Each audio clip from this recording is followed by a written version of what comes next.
প্রথমে তোমরা এই ভিডিওটা দেখো।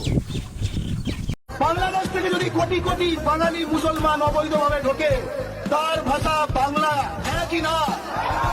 শহরে যদি কোটি কোটি বাংলা বলা মানুষ ঢুকে যায়, বাংলার শহরে শহরে ওয়ার্ডে ওয়ার্ডে বাংলা আগের থেকে বেশি শোনা যাবে, হ্যাঁ কি না?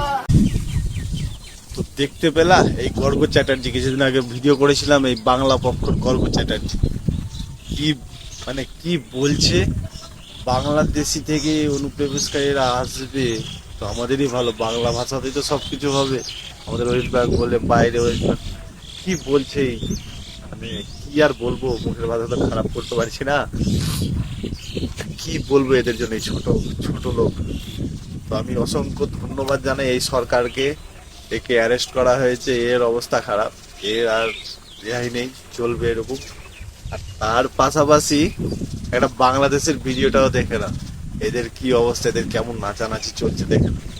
শুভেন্দু অধিকারী নির্বাচনে বিজয় হওয়ার পর মুসলমানদেরকে জয় শ্রীরাম বলতে বাধ্য করছে।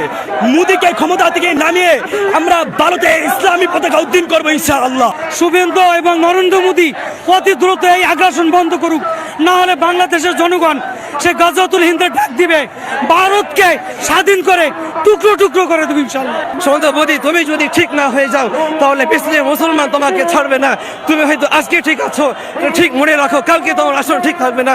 আসলে বিশ্বের সবচেয়ে শান্তিপ্রিয় এবং যারা শান্তিতে বিশ্বাসী মুসলিম জনগোষ্ঠী, কিন্তু তাদেরকে উত্ত্যক্ত করলে পুরো বিশ্বকে আমরা দেখাই দেবো মুসলমান জাতি কি করতে পারে, যা 71 সালে করেছি দ্বিতীয়বার করবে।